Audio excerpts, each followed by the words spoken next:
വർഗീയതയെ പ്രതിരോധിക്കാൻ കോട്ട തീർക്കുന്ന കാഴ്ചയ്ക്ക് ഒരിക്കൽ കൂടെ സാക്ഷ്യം വഹിക്കുകയാണ് കേരളം.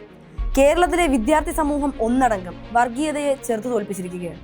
അരാഷ്ട്രീയവാദികളായ ജൻസികളെന്ന് ഇനി അവരെ കേരളം മുദ്രകുത്തില്ല. കണ്ണൂർ, കാലിക്കറ്റ്, കേരള, MG, കാലടി യൂണിവേഴ്സിറ്റികളിലെ കോളേജ് യൂണിയൻ തിരഞ്ഞെടുപ്പ് കഴിഞ്ഞപ്പോൾ വൻ മുന്നേറ്റമാണ് SFI നടത്തിയത്.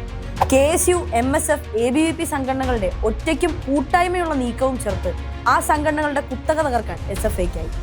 ആക്രമണങ്ങളും കൊലപാതകങ്ങളും കൊണ്ട് കേരളത്തിലെ ക്യാമ്പസുകളെ പേടിപ്പിച്ച് വരുതിയിലാക്കിയ KSUവിനെ ജനിച്ച മണ്ണിൽ തന്നെ മറവ് ചെയ്യാനും ഇത്തവണ SFI മറന്നില്ല. KSUവിന്റെ ജന്മഭൂമിയായ ആലപ്പുഴയിലെ മുഴുവൻ കോളേജ് യൂണിയനുകളും ഇന്ന് SFIയുടെ കയ്യിൽ വന്നു. Thiruvananthapuram മാറിവാനിയസ്, Kayamkulam MSM, Ottapalam NSS, Mannarkkad NES എന്നിങ്ങനെ കഴിഞ്ഞ വർഷങ്ങളിൽ കാലിടറിയ ചുരുക്കം കലാലയങ്ങളിലെ യൂണിയനുകളും SFI വർദ്ധിത വീര്യത്തോടെ തിരിച്ചുപിടിച്ചു. തിരഞ്ഞെടുപ്പ് നടന്ന സംസ്ഥാനത്തെ 497 ആർട്സ് ആൻഡ് സയൻസ് കോളേജുകളിൽ 372 ഇടങ്ങളിൽ SFI ജയിച്ചു. കേരള സർവകലാശാലയിൽ 75-ൽ 65, MGയിൽ 123-ൽ 103, കണ്ണൂരിൽ 77-ൽ 60, കാലിക്കറ്റിൽ 202-ൽ 127, സംസ്കൃത സർവകലാശാലയിൽ 20-ൽ 17 എന്നിങ്ങനെയാണ് SFI നേടിയത്.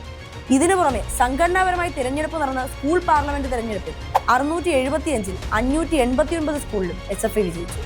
തിരഞ്ഞെടുപ്പ് ക്യാമ്പയിനുകളിൽ വ്യക്തമായ രാഷ്ട്രീയം പറഞ്ഞു, ക്യാമ്പസിന്റെ ആവശ്യങ്ങൾ പറഞ്ഞുമാണ് SFI തിരഞ്ഞെടുപ്പിനെ നേരിട്ടത്. നിഷ്പക്ഷതയുടെ നിശബ്ദതയല്ല, നിലപാടുകളുടെ സമരമാണ് വിദ്യാർത്ഥിത്വം എന്ന മുദ്രാവാക്യം ഉയർത്തിയാണ് ഇത്തവണ SFI തിരഞ്ഞെടുപ്പിനെ നേരിട്ടത്. നിലപാട് പറഞ്ഞുകൊണ്ട് മാത്രം KSU, ABVP, MSF കോട്ടകൾ SFI തകർത്തു.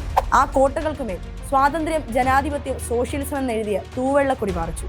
വിദ്യാർത്ഥികൾ വിധി എഴുതിയപ്പോൾ അട്ടിമറി ശ്രമങ്ങൾ ധാരാളമുണ്ടായി. തോൽവിയുടെ ഭയം അവിശുദ്ധ കൂട്ടുകെട്ടുകൾ പിന്നിട്ട് അട്ടിമറിയിലേക്ക് എത്തിയെങ്കിലും ഫലമുണ്ടായില്ല.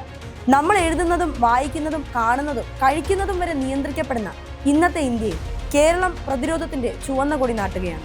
വർഗീയ കക്ഷികളോട് സമരസപ്പെടാത്ത ഒരു പുതിയ തലമുറയെ കൂടി കേരളം മുന്നോട്ട് വയ്ക്കുന്നു.